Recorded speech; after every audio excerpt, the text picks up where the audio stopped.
The private dining room at Le Bernardin was everything Dad had dreamed of for his 60th birthday: crystal chandeliers casting warm light over pristine white tablecloths, floor-to-ceiling windows overlooking Manhattan's glittering skyline, and the kind of impeccable service that comes with Michelin 3-star dining. The evening had cost me $3,000 to arrange, but seeing the joy on my father's face as he savored his favorite lobster dish made every penny worth it. "This is incredible, sweetheart," Dad said, reaching over to squeeze my hand. "I can't believe you managed to get us a private room here.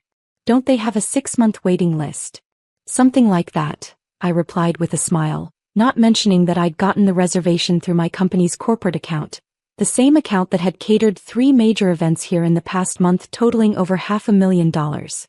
My older sister Amanda set down her wine glass with a sharp clink against the table. At 32 she was a successful marketing director at a prestigious Manhattan firm, and she never let anyone forget it. Her husband Derek, an investment banker, nodded in agreement as she spoke. "Jessica, we need to have a serious conversation," Amanda said, her voice taking on that condescending tone I'd grown to hate over the years. "On Dad's birthday?" I asked, hoping to deflect whatever criticism was coming. "Especially on Dad's birthday. Look around this room. Do you have any idea how much this dinner is costing? Le Bernardin doesn't do casual dining. The wine alone probably costs more than your monthly rent." Mom, elegant in her pearl necklace and navy dress, looked uncomfortable.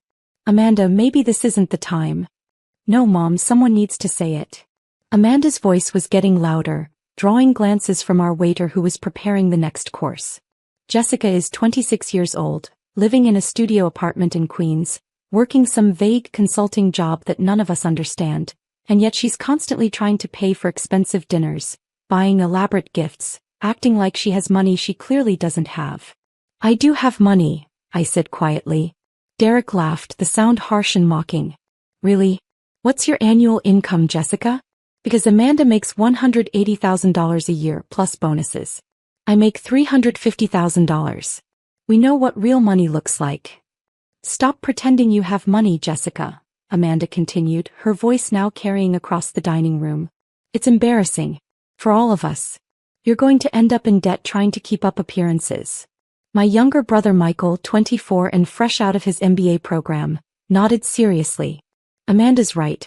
I've been tracking my expenses since graduation, and I know exactly what it costs to live in New York. There's no way a freelance consultant can afford dinners like this." "Freelance consultant?" I repeated, genuinely confused. "Whatever it is you do with computers," Amanda said dismissively. "The point is, you need to stop this fantasy and start living within your means. Dad's birthday dinner should be at a nice chain restaurant, not the most expensive place in Manhattan." Dad looked stricken. "If this is too much." "It's not too much for me," I said firmly. "This is exactly where I wanted to celebrate Dad's birthday." "With what money?" Amanda demanded. "Your credit cards are probably maxed out paying for this charade." "I'm not using credit cards." Derek pulled out his phone. "You know what? Let's settle this right now. Show us your bank account balance. If you really have money, prove it." "Derek," Mom said sharply, "that's inappropriate." "No, it's necessary," Amanda said. "Jessica needs a reality check before she ruins her financial future trying to impress us." I looked around the table at my family, these people I loved dearly who had supported me through college and celebrated my achievements, but who had somehow concluded that I was living beyond my means and heading for financial ruin. "You really think I can't afford this dinner?" I asked. "We know you can't afford this dinner," Amanda said. "The question is whether you're finally ready to admit it." The waiter approached our table with the dessert course, an elaborate chocolate souffle that was Dad's favorite. As he set it down, I could see him trying to pretend he hadn't heard the increasingly tense conversation. "Actually," I said, reaching into my purse, "let me prove you right." I pulled out my Black American Express card, the invitation-only Centurion card that required a $10,000 annual fee and had no preset spending limit. The card was made of titanium and had a distinctive weight that somehow felt reassuring in my hand. "Oh, please," Amanda rolled her eyes. "A black card? How much did you pay for that fake?" "It's not fake, Jessica," Derek said with exaggerated patience. "Real black cards require you to charge at least $250,000 per year. They don't just give them to anyone. I know what they require. I handed the card to our waiter, who accepted it professionally despite the obvious family tension. For the full bill, please. Of course, Ms. Anderson. As he walked away, Amanda shook her head sadly. This is exactly what I'm talking about. You're so desperate to appear successful that you're using fake credit cards. Do you have any idea what the penalty is for credit card fraud? It's not fraud. Then why are you so nervous? Michael observed. You look like you're about to throw up. I wasn't nervous about the card being fake. I was nervous about what was going to happen when it got declined for an entirely different reason. A reason my family would never expect. 5 minutes later, our waiter returned, looking apologetic and slightly confused. Ms. Anderson, I'm sorry, but there seems to be an issue with your card. The table fell silent. An issue? I asked, though I had a pretty good idea what the issue was. It was declined. Would you like to try another payment method? The silence that followed was deafening, then Amanda burst out laughing. Oh my God, Jessica. Your fake black card got declined. This is priceless. Derek was laughing too. A fake Centurion card that doesn't even work. That's a new low. I told you she was pretending, Amanda said to our parents, who looked mortified. Now we're all going to be stuck with this bill because Jessica had to play dress up. Michael was shaking his head. Jess, this is seriously messed up. Using fake credit cards, lying about having money. I wasn't lying, I said, but my voice was lost in their laughter and criticism. Ma'am, the waiter said quietly, should I bring the bill to someone else? Just give me a minute, I said, pulling out my phone. What are you doing? Amanda asked, still giggling. Calling your credit card company to ask why your fake card doesn't work. I was about to respond when a man in an expensive suit hurried into our private dining room. I recognized him immediately, Thomas Chin, the restaurant's general manager, who I'd worked with extensively on several large catering events. Ms. Anderson, he said, slightly out of breath. I'm so sorry. I just heard about the payment issue. The laughter at our table stopped abruptly. Thomas, I said calmly, is there a problem with the payment system? No, the system is fine. The issue is that we still owe you $500,000 from last month's catering contract. Your black card was declined because our accounting department flagged it. We can't charge someone who we already owe money to. The silence that fell over our table was absolute. I could hear the soft jazz music playing in the main dining room, the distant clink of silverware, the gentle hum of conversation from other tables. But at our table nothing. $500,000? Dad whispered. From the Morrison Industries Gala, the Goldman Sachs private dinner, and the United Nations reception, Thomas explained, consulting his tablet. All catered through your company, Anderson Events. We've been trying to process the payment, but your accounting department said to hold the check until after the quarterly review. That's fine, Thomas. Just comp tonight's dinner against the outstanding balance. Of course, Ms. Anderson. Again, my sincere apologies for the confusion. He hurried away, leaving us in stunned silence. Anderson Events? Mom asked weakly. Pie company, I said simply. Your company, Amanda repeated, her voice barely audible. The event planning and catering business I've been building for the past 4 years. Derek was staring at me like I'd grown a second head. You own an event planning company? I own the largest luxury event planning company on the East Coast. We handle corporate galas, private parties, weddings, and cultural events for high-net-worth clients and Fortune 500 companies. But you said you were a consultant, Michael said. I said I consult with people about events. Which is technically accurate. Amanda's face had gone completely white. How large is the largest luxury event planning company? I pulled out my phone and opened my banking app, turning the screen so they could all see it. Last year's revenue was $47 million. This year we're on track for $68 million. $68 million, Dad said faintly. Dollars. Our client list includes 12 Fortune 100 companies, 43 high-net-worth individuals with assets over $50 million, and we're the exclusive event planners for the United Nations, the Metropolitan Museum of Art, and the New York Philharmonic. The Metropolitan Museum, Mom whispered. You know that charity gala you attended last month? The one for cancer research that raised $12 million? I planned that event. Derek was frantically typing on his phone. Anderson Events. Holy shit. You're Jessica Anderson? The Jessica Anderson. I'm a Jessica Anderson. I don't know if I'm the Jessica Anderson. Forbes 30 under 30, he read from his phone. Named one of New York's most influential event planners. Estimated net worth of $25 million. $28 million as of last quarter. I corrected quietly. Amanda looked like she was going to be sick. $28 million? Plus the value of the business itself, real estate holdings and investment portfolio. But you live in Queens, Michael said weakly. I live in a penthouse in Long Island City with a private terrace overlooking Manhattan. The building has its own helipad. Helipad. It's convenient for getting to events in the Hamptons. The waiter returned with a bottle of champagne. Compliments of the house, Ms. Anderson. Manager Chin wanted to apologize again for the payment confusion. As he poured the champagne into our glasses, the silence at our table stretched on. My family was processing the information, trying to reconcile the sister and daughter they thought they knew with the multimillionaire businesswoman sitting across from them. I don't understand, Dad said finally. You're worth $28 million and you let us think you were struggling? I never said I was struggling. You live simply. You dress modestly. You drive a regular car, Amanda said, her voice still shocked.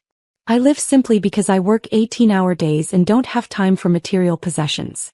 I dress modestly because my clients need to focus on their events, not on my outfit. And I drive a regular car because it's reliable and doesn't draw attention. But why didn't you tell us? Mom asked, tears starting to form in her eyes. Because I wanted you to love me for who I am, not what I've achieved. Because I wanted to build something completely on my own, without anyone being able to say I succeeded because of family connections or help. We don't have connections in event planning, Derek pointed out. Exactly. Which is why I knew that whatever I built would be entirely my own accomplishment.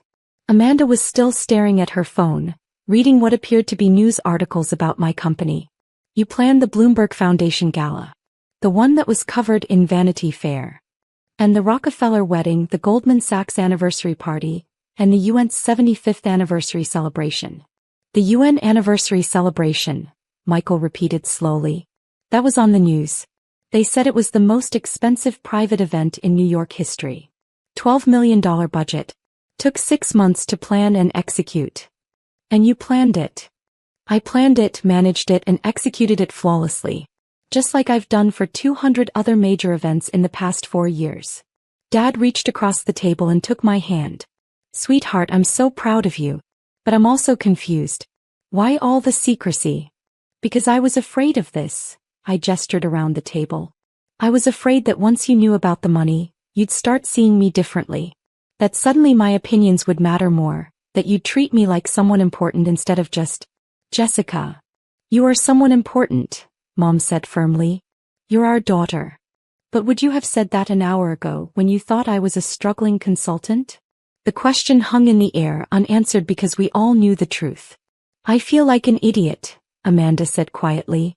I spent the entire evening lecturing you about money management when you're worth more than Derek and I will probably make in our entire careers combined. You're not an idiot. You were trying to protect me from what you thought was financial irresponsibility. By humiliating you in front of the entire restaurant. By caring enough about my future to risk an uncomfortable conversation. Derek was still scrolling through his phone. According to this article, you employ 200 people full-time and another 500 contractors. 237 full-time employees as of last week, I corrected. We just hired a new creative director. You have employees, Michael said, shaking his head in amazement. I have employees, office space in Manhattan and the Hamptons, a warehouse facility in Queens, and partnerships with vendors across the country. And we thought you were broke, Amanda said, laughing despite herself. Not broke. Just not interested in flaunting wealth. Thomas Chin returned to our table with a leather folder. Ms. Anderson, I've taken care of tonight's charges. They've been applied to your outstanding balance. Is there anything else we can do for you this evening? Actually, Thomas, I'd like to book the private wine cellar for next month. I'm planning a surprise anniversary party for my parents. Of course. 50 guests. Make it 100. I want to invite the extended family. Consider it done. I'll have my events coordinator contact your office tomorrow. After he left, Mom was crying openly now. A surprise anniversary party? 35 years deserves something special. I was thinking a jazz trio, your favorite flowers, and that chocolate dessert Dad loves. But the cost. Dad started. Dad, I plan $12 million events for clients. Your anniversary party will be the most important event I plan all year, and cost won't be a factor. Because you're rich, Amanda said, still processing. Because you're my family and I love you. The champagne had been poured and Dad raised his glass with slightly shaking hands. To my daughter Jessica, who apparently has been surprising us for years. To family, I corrected, and to the people who love you even when they think you're making terrible financial decisions. To family, everyone echoed, and for the first time all evening, the laughter around our table was warm and genuine. I have one more question, Michael said as we finished our champagne. The black card that got declined is completely real. Centurion cards get declined when the merchant owes you more money than you're trying to spend. Which happens to you regularly? More often than you'd think. The catering business involves a lot of upfront expenses and delayed payments. Amanda shook her head. My sister, the secret millionaire. Not secret anymore. Are you happy? Mom asked suddenly. With everything you've built, all the success. Are you actually happy? I looked around the table at my family. These people who had raised me, supported me through college, and worried about my financial future even when they had no idea what my actual finances looked like. I love what I do. I love the challenge of creating perfect events, the satisfaction of exceeding clients' expectations, the thrill of managing complex logistics.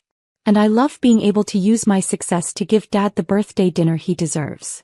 At Le Bernardin, Dad said, smiling through his own tears. At the best restaurant in New York, because that's where my father deserves to celebrate his 60th birthday. Even if his children thought his daughter couldn't afford it, Amanda added ruefully. Especially because his children love him enough to worry about financial responsibility. Derek raised his glass again. To Jessica Anderson, event planning mogul and apparently the most successful person any of us know. To Jessica, Mom corrected, who remembered that family is more important than keeping secrets. As we left Le Bernardin that evening, walking out into the cool Manhattan night, I realized that some revelations are worth the temporary embarrassment they cause. My family knew the truth now, and somehow that made everything I'd built feel more real, more meaningful. Next time, Amanda said, linking her arm through mine, maybe just lead with, I'm a multimillionaire, instead of letting us worry about your fake credit cards. Deal, I laughed. As long as you promise to keep worrying about my financial decisions. Successful or not, I still need my big sister looking out for me. Always, she said. Though maybe with a little less public humiliation next time. Where's the fun in that? The walk back to our cars was filled with questions about the business, stories about celebrity clients, and plans for the anniversary party. But mostly, it was filled with the kind of comfortable family conversation that comes when you finally stop pretending to be someone you're not. Sometimes the best gift you can give your family isn't an expensive dinner or a surprise party. It's the gift of being completely, authentically yourself. Even when that self happens to be worth $28 million. Growing up in the Knox household meant learning early that the spotlight only had room for one name, and it wasn't mine. Jasper's trophies filled every visible surface like golden shrines. The living room shelves sagged under the weight of his baseball medals, framed team photos, and a giant cutout of him mid-swing from a county fair tournament that Dad had made like some proud PR stunt. Meanwhile, my certificate for placing second in the state engine rebuild challenge folded into a drawer next to old tax papers and expired coupons. Mom didn't even pretend to care. Well, it's not like people go to school to fix motorcycles, she'd mutter, barely glancing up from boiling pasta before launching into Jasper's stats like he was bound for Cooperstown. I stopped mentioning my wins after that. What was the point? In high school, while Jasper was chauffeured to training camps and private coaches, I scraped together gas money fixing neighbors' lawnmowers and doing oil changes in the back alley behind school. Every dollar went toward parts for my rusted-out '83 Suzuki. It wasn't pretty, but it was mine. I rebuilt that engine 3 times before it ran smooth, and even then I kept tuning it just to feel like I had control over something. Mom tried pushing me toward softball once. Bought a cheap glove, dragged me to tryouts. I struck out twice, didn't even make the list. She didn't come to auto club after school. She never saw me strip down an engine block faster than half the boys in shop class. I didn't care. Not really. Not when I had grease under my nails and a wrench in my hand. That was home. At 18, the day after Jasper signed with a minor league team, my parents hosted a barbecue with 30 guests and a rented tent in the backyard. I watched from the window as they toasted him like royalty. No one noticed me walking out the front door with nothing but a duffel bag my socket set and the Suzuki humming beneath me. I rode 8 miles out of town to a garage I'd leased with my savings, a small dusty place with a cracked floor and no insulation, but it was mine. Nova curled up on a blanket by the tool chest tail, thumping like she knew we were starting something. I unlocked the door, breathed in the silence, and got to work. The shop didn't look like much those first few months, peeling paint, flickering lights, and a cot I dragged behind a wall of tires just to sleep upright. But I didn't care. I took jobs no one wanted, fixing cracked fairings, rewiring busted lighting systems, salvaging bikes that looked beyond hope. Word started to spread. Ask the garage girl, people said. She'll fix it. She actually listens to the engine. Most days I worked until my hands ached and the metal felt fused to my skin. Nova stayed curled beside the bay door ears, flicking at every buzz of a wrench or the clatter of dropped bolts. She was my constant. My only witness. Then came Milo. It was early February, cold enough that my breath fogged inside the shop. I was hunched over a carburetor when I heard the soft thud of footsteps and the scent of cinnamon hit me like a memory I hadn't earned. I looked up. He held out a cardboard cup with steam curling from the lid. "You look like you run on fumes," he said, half a smile playing on his lips. "Consider it an early peace offering. New neighbor tax." I took it without a word. Not because I trusted him, because it was warm, because no one had handed me anything without expecting something back in years. I sipped. He didn't linger. Later that day, I realized it was my birthday. Milo didn't know that, but it stuck. He started showing up every few mornings after that. Never pushed, never lingered long. Just small things, a muffin, a refill, a quiet joke about the bikes I resurrected. I learned he'd been a field medic in the Army. Now he ran the cafe 2 doors down. Said the smell of engines reminded him of something solid. Said I reminded him of someone who didn't quit. I didn't say much, but I stopped locking the front door when I worked alone. And when Nova wagged her tail as soon as she heard his boots, I let her. Milo didn't ask about my family, and I didn't offer. That was its own kind of peace. By the time spring rolled around, I'd almost convinced myself I could build a whole life here. One engine, one coffee, one quiet kindness at a time. I drifted in and out, heat, then cold, then nothing. I felt the sting of air against skin slick with sweat and blood. Somewhere far away, Nova barked. It wasn't her usual bark. This was frantic, broken, over and over.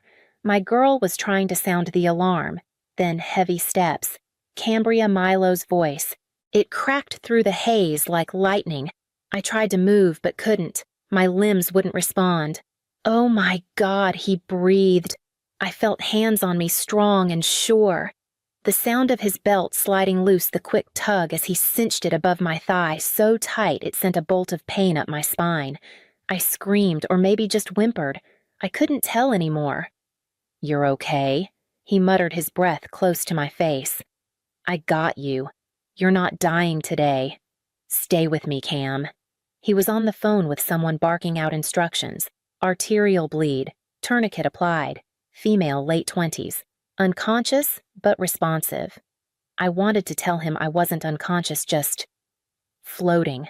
I could hear everything, his voice, the way his hands didn't hesitate even though they were slick with my blood, Nova pressing her wet nose against my face like she could anchor me. "You hear me?" Milo said, his voice low and fierce now. "Help's coming. You stay with me, Cambria. That's an order." Somewhere in me, something held on. The sound of sirens came faintly in the distance, then closer. Then the rush of boots, more voices, the clatter of equipment. Someone lifted me. My vision, flickered white lights stabbed my eyes. "She's got a pulse pressure's low," someone said. "Let's move." Milo's hand squeezed mine before they pulled me away. 5 more minutes and we'd have lost her, one paramedic muttered. I couldn't speak, but I knew. 5 minutes was all it took to show me who actually showed up. And who never would. When I opened my eyes again, everything was white. The hospital lights never dimmed. It was always either too bright or too quiet, except for the machines beeping like a metronome for the pain I wasn't ready to name. My leg was bandaged from thigh to ankle, packed with gauze and metal pins.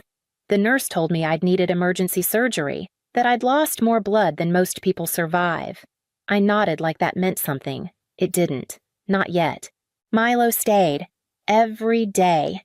He brought food I could actually chew, sat by my bed when I couldn't sleep, rubbed Nova behind the ears when she refused to leave my side. He didn't push, didn't ask for backstory, just stayed. On day 3, my phone buzzed. Unknown number. I answered without thinking. Cambria. My father's voice said flat and businesslike. Your mother and I need help. Jasper's having a few issues with his relocation. We need $25,000. No, how are you? No, we heard what happened. Just Jasper. Again. I blinked. I almost died. I said, my voice quiet, shaking. You hung up when I was begging you to help me, and now you're calling. For him. There was a pause, just long enough to prove he didn't know what to say. Then you're being dramatic. It was just an injury. You're alive, aren't you? I hung up. I opened my banking app and stared at the line that read Monthly Family Transfer, $1,000. It had been set 5 years ago, back when they said the mortgage was tight. When I thought maybe if I helped they'd finally see me. I canceled it. Just like that. 5 years gone in 3 taps. Milo saw me shaking afterward. He didn't ask, just reached for my phone, scrolled through the voicemails, and deleted the ones from my parents. You've already bled for them, he said quietly. Time to stop paying for the wounds, too. The words settled in my chest like a breath I hadn't known I was holding, and for the first time I let myself exhale. The surgeon didn't flinch when he said it. You'll walk again. But not like before. I waited for the follow-up. Something softer. It didn't come. You won't be able to stand for long stretches, or crouch, or lift more than 30 pounds safely. That kind of physical demand. It's no longer viable. His words rang louder than the machines behind him. I nodded, but inside everything fell silent. Back at the apartment, I sat in front of my toolbox for over an hour.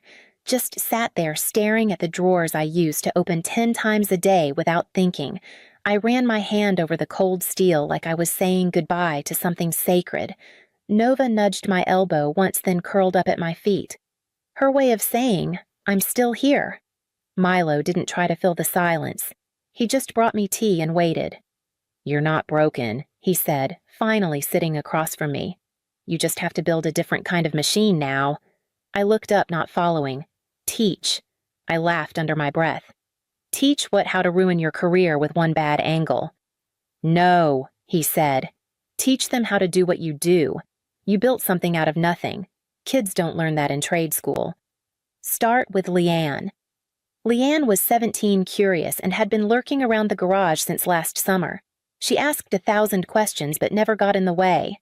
I figured it was worth a shot. I called her. She showed up the next morning carrying a composition notebook and eyes too wide for someone so determined. We sat at my kitchen table. I pulled out an old carburetor and walked her through the rebuild. She took notes like her life depended on it. 3 days later, she brought her cousin, then a friend. By the end of the week, I had 3 teenagers sitting on the garage floor passing around parts and asking things like, "So torque specs really matter, huh?"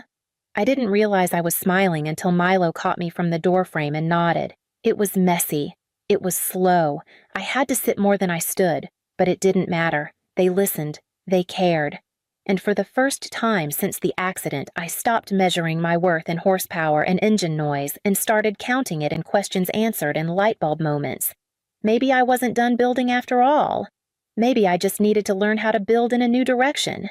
It was a Tuesday when they showed up, no warning. No call, just the sound of tires crunching the gravel outside the shop. I glanced out the window and froze. My father stepped out first, adjusting his jacket like he was arriving for a meeting. Beatrice followed her heels, clacking on the pavement, mouth already tight with judgment. I didn't move to greet them, just opened the door and let the silence do the talking. They stepped inside, both giving the space a quick once-over.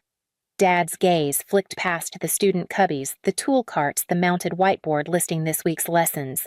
He looked unimpressed. Mom wrinkled her nose at the faint scent of oil and polish. "We need to talk," Dad said flatly. I said nothing. "There's been an issue with Jasper's contract." Mom started placing her purse on the corner of my desk like it belonged there. "Some complication with the buyout clause. He's being forced to pay it if he wants to sign elsewhere. It's not fair, really. He needs help." I kept my arms crossed. "We've explored every option," she continued. "The buyout's about $40,000. If you sell this place now, it would cover it. Jasper would get a fresh start, and you can rebuild something new once you're healed. You're not really using this space the way you used to anyway." "She's just sitting on it," she added, her voice light dismissive. "Like my work, my recovery was a hobby I was playing at." The tension cracked. "She almost died," Milo said, stepping forward from the back office. His voice didn't rise, but it hit like thunder. "She was bleeding out on this floor, and you didn't even call back. And now you show up asking her to give up the one thing she fought to survive for my parents." Both turned startled by his presence. Mom lifted her chin. "This is a family matter." "She is family," I said. "He is. You're just people I used to know." Warren's mouth opened, some mix of offense and confusion curling into a grimace. "Get out," I said calmly. "Now." Neither of them moved. "Go," Milo added, "before you embarrass yourselves worse than you already have." They left. No apology. No fight. Just the creak of the door and their silhouettes fading into the late sun. I didn't cry. I didn't tremble. I just stood there letting the silence settle in the space they could no longer touch. After they left, I expected to feel hollow. Instead, something inside me clicked into place like a bolt finally tightened after years of rattling loose. I didn't need a grand reckoning. I just needed the door to stay closed behind them. Milo came back into the garage an hour later, 2 mugs of tea in hand. "Still standing," he said, gently offering one. "That's something." I sat on the edge of the workbench, the tension in my shoulders finally starting to loosen. "I don't want them here. Not ever again. Not in this space. Then let's build something they'll never be welcome in." The next day, he brought it up again. The idea that had been circling for weeks now with more weight behind it. "We should make it official," he said, tapping his fingers on the lesson plan taped beside the tool rack. "You're already teaching. Let's turn this into a real school." I looked around. It still looked like a garage, grease-streaked floors, dented metal cabinets, a cracked window with a taped corner. But I saw it differently now. What would it even take? A name, he said. A structure. A little money. And your blessing. So we sat down that night at his cafe after closing and wrote out what it could be. Course outlines, safety protocols, enrollment plans. Milo researched licensing while I sketched out the first 12-week program from memory, starting with basic maintenance, moving into diagnostics, then hands-on builds. We named it Nova Cycle Institute after the dog who saved me and the idea that rebirth sometimes starts in fire. Milo used part of his savings to cover the registration and insurance. I used mine to buy upgraded tools and foldable workbenches. We submitted the paperwork 2 weeks later, and within a month we were certified as an independent vocational program. Word spread fast. Leanne brought 2 more friends. Then came a kid from the next town over who'd heard about the motorcycle woman who teaches for real. By the end of the 2nd month, we had 11 regular students, mostly kids who couldn't afford trade school or didn't feel like they belonged anywhere else. I watched them handle torque wrenches with careful fingers, asking questions I used to be scared to ask myself. They reminded me who I used to be. And slowly, day by day, I stopped seeing the garage as a place I had to let go of and started seeing it as the place I was meant to begin again. The text came in late after I'd shut down the garage for the night. Milo was upstairs washing dishes. Nova was curled beside me, her breathing soft against my leg. "Jasper, we need help. Mom and Dad are freaking out. The team's pulled out. I need to buy back in or I lose everything. Please. Family helps family." I stared at the screen, numb. The last time he'd used the word family, I was bleeding out on cold concrete while he toasted a signing bonus. My thumb hovered over the reply button. Part of me wanted to ignore it, but another part, the part that still remembered my hands shaking as I called them that day, needed to say it. Me, you weren't family when I was bleeding out. Milo is. Then I blocked his number. I didn't cry. I didn't scream. I just sat there for a while, my phone face down on the couch cushion, Nova's head warm on my thigh. Outside, the streetlights buzzed softly. Inside, I felt something settle. Something final. The next morning, I asked Milo to meet me at the lawyer's office. "Are you sure?" he asked after I told him what I wanted. "Yeah," I said. "I don't want them anywhere near me if something happens again. And I want everything to go to someone who showed up. We updated my will. If anything ever took me out early again, the shop, the curriculum, my savings, everything would go to Milo and the kids we'd been teaching." I left the office with a strange sense of relief, like setting down a weight I didn't know I'd been carrying for most of my life. That night, I walked through the garage after closing. The tools were still lined up on the back wall. Leanne's notes were stacked on the corner desk. Milo had added new fire extinguishers without me asking, and Nova was snoring under the bench like always. This wasn't a backup life. This was my real one, and I wasn't giving it up, not for guilt, not for blood, and definitely not for the people who walked away when I needed them most. 3 years later, the waiting list for Nova Cycle Institute is 3 months long. We expanded the back room into a second workshop, added night classes, even got a small grant from a local trades initiative. Most of our students come in quiet, uncertain, unsure of what their hands can do. I see pieces of myself in each of them. Milo and I got married in the spring. Nothing fancy, just us, a few close friends, and Nova wearing a bow tie that she hated but tolerated. She still sleeps beside my bench most days, her gray muzzle twitching as she dreams. I walk through the shop every evening before locking up. There's a plaque now on the wall above the first workbench. Milo surprised me with it. "We don't repair what broke us, we build what frees us." Underneath, he'd etched something smaller, just for me. Cambria Knox, founder. I run my fingers across the letters every night before flipping the lights. Some names will never hang on these walls. They chose absence. I chose legacy. And in this place, this life I made, I'm finally more than what they left behind. My name is Laurel, and I was born to people who didn't want me. My mother used to say it casually, like she was commenting on the weather.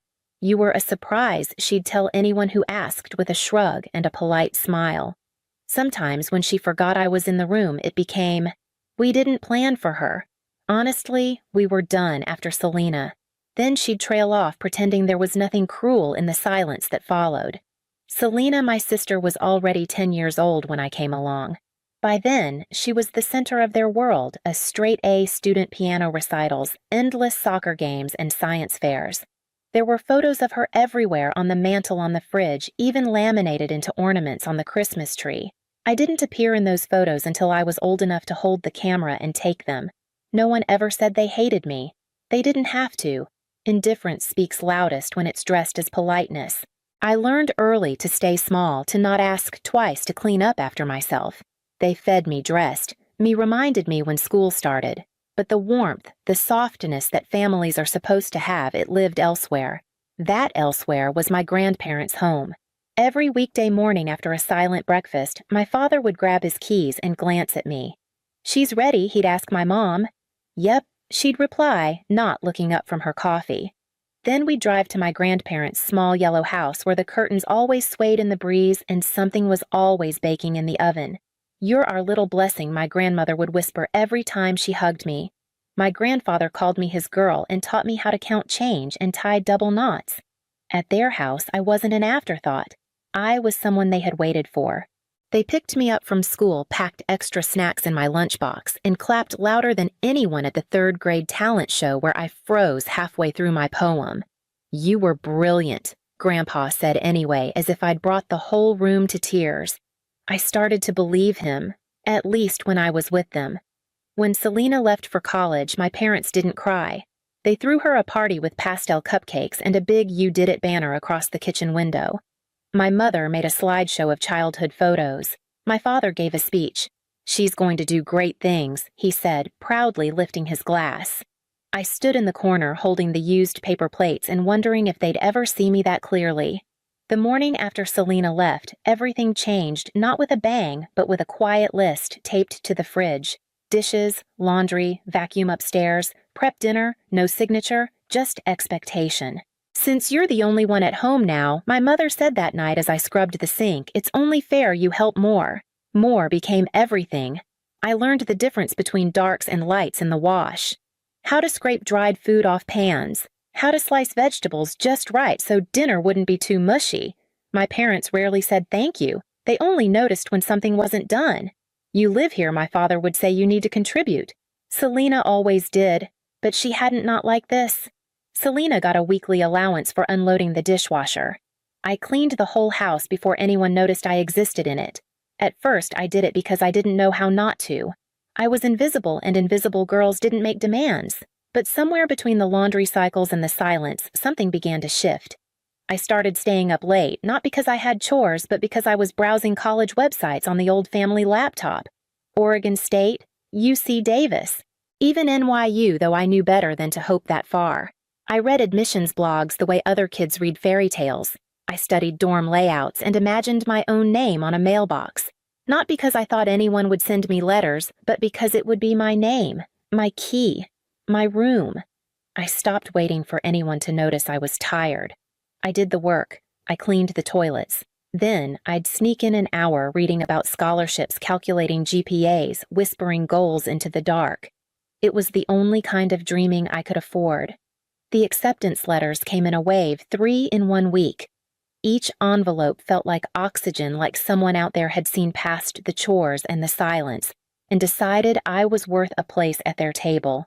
I lined them up neatly on the dinner table one night, heart-pounding, waiting for a reaction. My mother barely glanced up from her plate. "That's nice," she said, then passed the salt to my father. I waited, thinking maybe they hadn't understood. "I got into all 3, I repeated, quieter this time. My father swallowed a bite of meatloaf, then sighed. "We can't pay for any of them." At first, I thought he was joking. But then my mother put down her fork and added, "We spent most of our savings on Selena's wedding. Even took out a loan for the reception." "You knew that." "But you paid for her college?" I said the words brittle. "That was different," she replied. "We saw potential in her." My chest tightened. The table went quiet again, as if they hadn't just cracked something open inside me. "You should get a job," my father said after a moment. "Save up, apply for loans. That's what responsible adults do." I got up without asking to be excused. My hands were shaking. I climbed the stairs, closed my door, and pressed my phone to my ear with trembling fingers. My grandmother picked up on the second ring. "Sweetheart," she said. "What's wrong?" I couldn't even speak at first. Just cried. Within 15 minutes, I was at their front door. My grandfather opened it before I knocked. They didn't ask questions, just pulled me into their arms like they'd been expecting this moment. When I finally told them everything, my grandfather's eyes darkened. My grandmother stayed quiet. Her mouth set in a line that only deepened with each word I spoke. Then he got up and walked into his study. He came back holding a worn brown folder. "We've been saving for your education since the day you were born," he said, handing it to me. Inside were bank statements, enough to make all 3 letters possible. "You pick the school," he said softly. "We'll handle the rest." And just like that, everything shifted. I moved into my grandparents' home 2 weeks before freshman orientation. My mother didn't help me pack. My father didn't ask where I was going. Selena didn't call. I left behind a room I had scrubbed spotless, a house where silence had always been louder than any goodbye. At my grandparents' house, I had a real desk, a door that locked, a warm breakfast every morning. They took me shopping for notebooks, helped me organize my financial aid paperwork, and drove me to campus like it was the first day of something sacred. My grandfather kissed the top of my head when he dropped me off. "Go make us proud," he said, even though I already knew I had. I chose finance because I wanted to understand the very thing my parents had used to hold power over me. I wanted to know how money worked, how to make it protect. It grow it. The language of numbers became something I could trust. It didn't lie, didn't play favorites. Classes were hard, but I loved the clarity. I stayed late at the library, asked questions professors hadn't heard in years.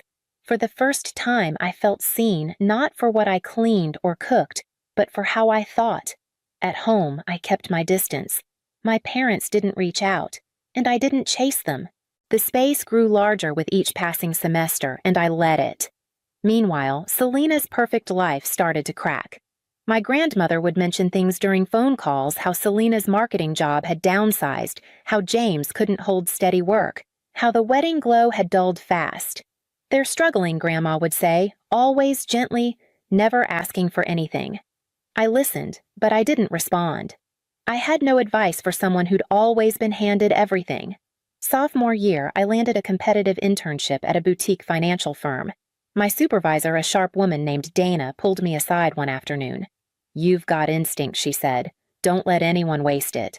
I wrote those words in a journal I kept tucked inside my backpack, the same backpack I'd carried since high school, still stained from scrubbing countertops. And still the past found ways to reach me. My grandfather died on a Tuesday morning in late October. I was in the middle of midterms when the call came. The world didn't slow down, not the classes, the exams, or the traffic outside my dorm, but I did. I sat on the floor of the hallway, clutching my phone, trying to breathe through the emptiness. I made it home in time to help plan the funeral. My grandmother's hands trembled when she poured tea. She kept setting out 2 cups, forgetting he wouldn't need his anymore. We sat in silence most days until one afternoon she looked at me and said, "He always believed in you. So do I." She passed just 7 weeks later. Her absence hit even harder, not just because she was the last, but because she'd been my safe place since before I could spell the word family. After the service, we gathered in a paneled office for the reading of the will. I expected formality. I didn't expect the shock. To our granddaughter Laurel, the attorney read, "We leave our home at 319 Astor Lane and the sum of $150,000. My parents stiffened in their chairs.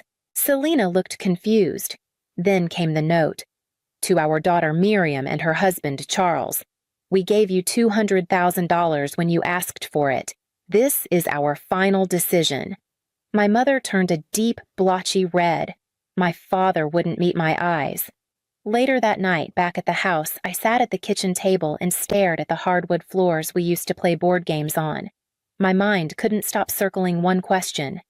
"They asked for that money," I asked aloud. "Yes," came a voice behind me. It was Mr. Delaney, my grandparents' longtime friend and estate advisor. "About a year ago. Your grandmother was heartbroken over it. Said she wished they'd waited. Or that she'd said no." I ran my fingers over the deed now in my name. Their house. Their savings. What they'd worked their whole lives to build, split between the child they believed in and the ones who only remembered them when they needed rescue. I didn't cry. I just sat there holding the keys in one hand and the weight of everything they'd left behind in the other.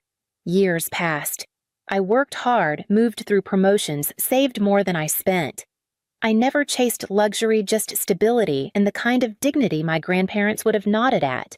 I bought my first condo by 26, built an emergency fund by 27, and by 28 I stopped needing to explain myself to anyone. My parents had grown quieter over time. We exchanged holiday texts. Sometimes I visited. Selena and James had moved back in with them after their 3rd failed lease. The house I'd grown up in looked tired now, peeling paint, sagging gutters, too many bodies under one roof. One Sunday dinner, I watched my father rub his knee as he eased himself into a creaky dining chair. My mother winced every time she bent to pick up after Selena's boys. "You need a house that fits this stage of life," I said gently. "One with no stairs. Safer, more comfortable." They blinked in surprise.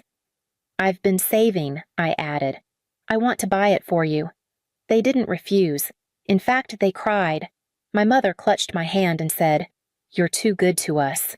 My father pulled me into a hug I hadn't expected.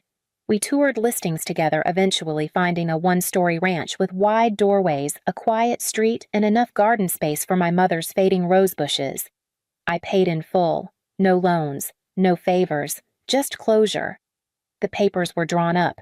I met with my lawyer ready to transfer the deed, but something tugged at me. I left the folder unsigned on my desk, thinking I'd do it after the housewarming party they promised to plan. They were thrilled about the party. "We'll handle everything," my mother said. "You've done enough already." I believed her. Weeks passed. No date. No invites. Whenever I called, they gave vague responses. "We want it to be perfect," my father said once. "Still picking a good weekend," my mother added another time. It wasn't until I saw Selena's name pop up on a tagged Facebook post that I understood. So excited for Mom and Dad's housewarming this Saturday, she'd written her boys smiling in front of a balloon arch in the background. I stared at the screen. I hadn't been invited. I parked a block away, careful not to draw attention. From the corner of the street, I could already hear the music-light jazz spilling out from open windows, the clink of glass, the hum of laughter. A row of cars lined the driveway, balloons tied to the porch railings. In the distance, I saw my mother wave cheerfully at someone pulling up with a casserole dish. They'd been planning this for weeks. I walked up the path, slowly passing familiar faces I hadn't seen in years. Family friends, second cousins, neighbors who used to ignore me when I was a child scrubbing the porch. No one noticed me now either, though not because I was invisible. I wasn't expected. The front door was unlocked. I stepped into the entryway as my father's voice carried through the living room. It took a lot of sacrifice, but we finally did it. Our forever home. Applause followed. Then my mother chimed in. And of course, Selena was a huge help with the down payment. "Always so thoughtful, that girl. She takes care of us," my father added. "Not like, well, some people just get too busy." I took a step forward. "Some people," I said, "clearly own this house." Heads turned. The music stopped. My parents froze mid-sip. "Laurel." My mother stammered, "We didn't expect, you didn't invite me." I cut in. "To the party for the house I bought, the house I still own." My father's face shifted into something tight and artificial. "Now's not the time for this." "Oh, I think it is," I said, pulling the folder from my bag. I opened it slowly, letting the deed catch the light. "This house isn't yours. You never signed anything. You've told all these people it is, but it's not. We assumed," my mother said, her voice cracking. "You said it was for us. I said I wanted to help you, not be erased." Whispers rippled through the room. Selena looked pale. James stared at his shoes. One of the twins tugged at his balloon string and said, "Why is Auntie Laurel mad?" I turned to face the guests. "Party's over," I said calmly. "This house isn't theirs." And it never was. The room was still as I stood in the center holding the deed like a mirror they couldn't look away from. My parents' smiles had crumbled into something hollow. Selena's mouth opened, but nothing came out. "You told everyone this was your house," I said steady. "You planned to live here with Selena and her family." "You lied." My mother's voice rose desperate. "We're your parents. We thought after everything we thought you'd give it to us." "I was going to," I replied. "At the party you never invited me to." "We needed a place," my father said, hands out like he could reason his way back into the lie. "We sold the old house. We thought it was safe." I nodded. "It was, until you decided I didn't matter enough to be in the story." The guests shifted uncomfortably. Some picked up their bags. One couple made a quick exit. The truth clung to the air like smoke. "You're being cruel," Selena muttered, pulling her kids close. "Think of the boys." "I am," I said quietly. "And I hope they never learn to treat family the way I was treated." I didn't yell. I didn't throw anything. I just walked to the front door and held it open. One by one they left. My parents, Selena, James, the guests. No one argued. No one apologized. They just gathered their coats and casseroles and left like a parade of regret. When the last car pulled away, I stood in the doorway for a long moment, the cool air pressing against my skin. The silence was absolute, not empty, not sad, just mine. In the days that followed, the calls came in waves, first from my mother, then Selena, then James. I didn't answer. The messages grew more urgent, then pitiful, then angry. Eventually, they stopped. I blocked every number, every email, every attempt at guilt dressed as concern. I wasn't interested in rehashing what they had already chosen, a life where I didn't exist unless I was useful. Word got around that they moved into a modest 2-bedroom apartment. Selena's boys shared a room with bunk beds. My parents took the smaller bedroom. Their old house was gone, and so was their plan to live in mine. I gave the house one last walkthrough, touching the corners where my grandparents used to laugh, used to read, used to remind me that I mattered. Then I called the agent, listed it, took the offer, signed the paperwork. The morning the sale went through, I opened my filing cabinet and slipped the deed into a folder labeled closed. It felt right. With the funds, I started planning something for myself. Nothing dramatic, just a future on my own terms. I invested a portion, set some aside, and tucked the rest into an account labeled legacy. Not theirs. Mine. The house was gone. The weight of their need, their excuses, their expectations gone with it. What remained was clean air, a blank space, and a life I didn't have to ask permission to live. I moved into a small cottage at the edge of town. Nothing flashy, just quiet, light-filled mine. There's a corner window where the sun filters in at just the right angle every morning, and I keep a chair there with a blanket folded over the back. I sit there sometimes drinking tea, reading, thinking of them. Not my parents. My grandparents.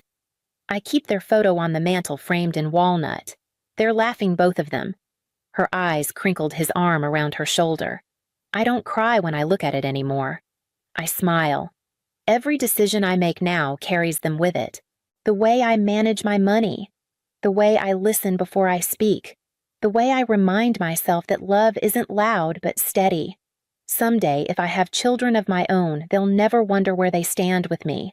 They won't have to earn affection or compete for a piece of it. They'll know they were chosen, cherished, claimed right from the start.